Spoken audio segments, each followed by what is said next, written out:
नमस्कार, स्वागत है आप सभी का। ग्लोबल अड्डा आप देख रहे हैं, मैं हूं आपके साथ पुनीत मिश्रा।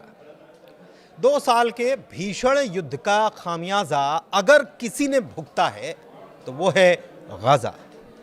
इतने समय शांति को लेकर डील की बात चली और डील हुई भी, लेकिन ज़मीनी परिस्थितियां बेहद अलग हैं। वहां पर भले ही गाजा में खुशी से नारेबाजी भी चल रही हो, लेकिन इसके बावजूद ये खुशी कब तक टिकेगी कहा नहीं जा सकता। फिलहाल तो ये खुशी जो बमबारी हो रही थी उससे थोड़ी सी राहत की है। थोड़ी सी इसीलिए क्योंकि गाजा में अभी भी बमबारी की खबरें लगातार सामने आ रही हैं। गाजा इजराइल जो वापस कर रहा है उस गाजा से बिल्कुल अलग गाजा है जो कि 7 अक्टूबर 2023 से पहले का हुआ करता था। गाजा की शांति डील पर हर तरफ बात हो रही है। हर कोई ये सोच रहा है कि ये कितनी कारगर होगी, लेकिन इस तरफ भी ध्यान देने की बहुत ज़्यादा ज़रूरत है कि वाकई इजराइल ने क्या गाजा की सांसें लौटा दी हैं। संयुक्त राष्ट्र की क्षति आकलन रिपोर्ट क्या कहती है? उसकी माने तो 2 साल में गाजा का जो हाल हुआ उसे सुधारने में 2.5 दशक लग जाएंगे। 2.5 दशक, 25 साल। 2 साल का युद्ध और उसके बाद 25 साल लगेंगे गाजा को फिर से खड़ा करने के लिए, क्योंकि इस दरमियान इजराइल ने गाजा पर 2 लाख टन से ज्यादा बारूद बरसाया है।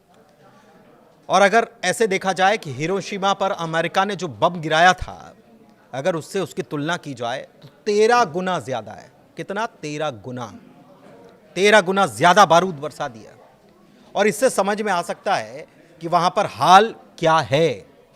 हालांकि मौजूदा हाल को तस्वीरें साफ बयां कर रही हैं, जो ये बता रही हैं कि गाजा मलबे के ढेर से ज्यादा कुछ बचा नहीं है। वहां पर लोग तो हैं, लेकिन उनकी जिंदगी कैसी है ये आए दिन खबरें हम आपको बताते रहते हैं। लाखों लोगों की जिंदगी भर की कमाई मलबे में मिट चुकी है। लोग बेघर हो चुके हैं, दाने दाने के लिए मोहताज हैं, भूखमरी से लोगों की जान जा रही है। लेकिन यही गाजा कभी गुलजार हुआ करता था, और युद्ध विराम के बाद जो गाजा मिला है, जो हासिल हुआ है, वो इससे बिल्कुल अलग है। इससे बिल्कुल उलट तस्वीर है। रिपोर्ट ये बताती है कि 7 अक्टूबर 2023 से शुरू हुए इस युद्ध से पैदा हुआ मलबा ही इतना ज्यादा है कि इसको हटाने में 10 साल से ज्यादा का वक्त लग सकता है। और मलबे की ही बात करें तो 51 मिलियन टन मलबा है।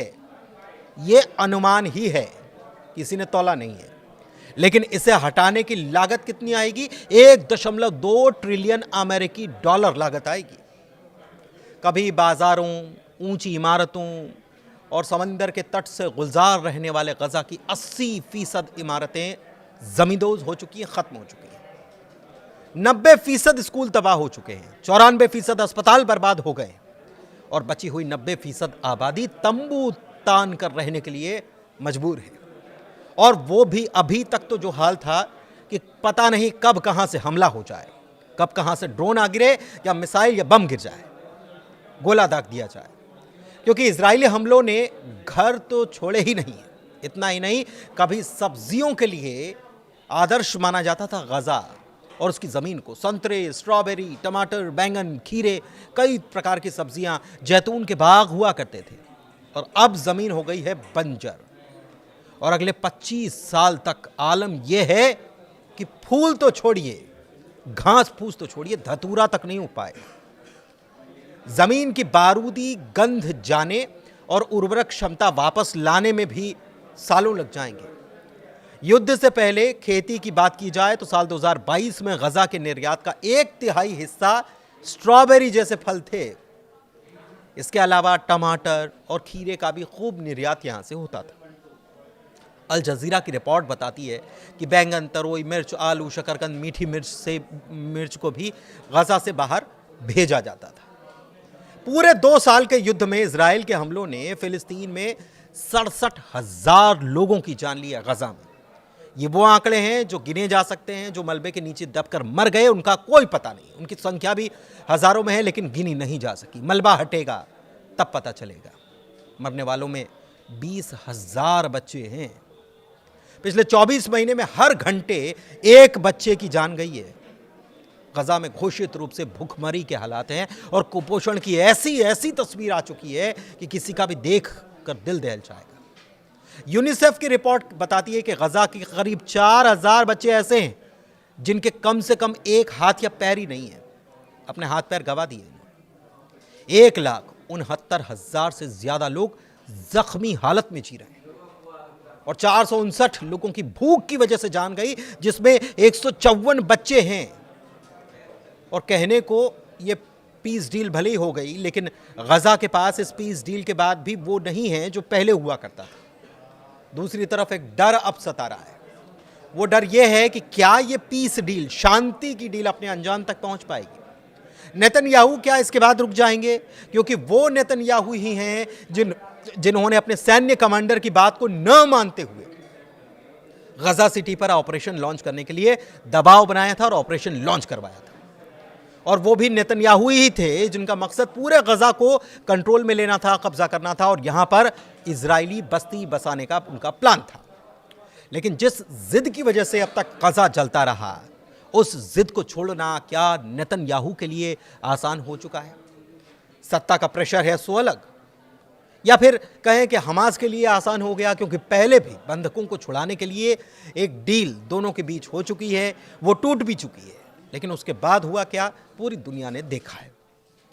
फिर सवाल यह है कि क्या ट्रंप ने नेतन्याहू को वाकई ये समझाया कि गजा की जिद के चलते वो नेतन्याहू इजराइल को पूरी दुनिया से अलग थलग कर डालेंगे?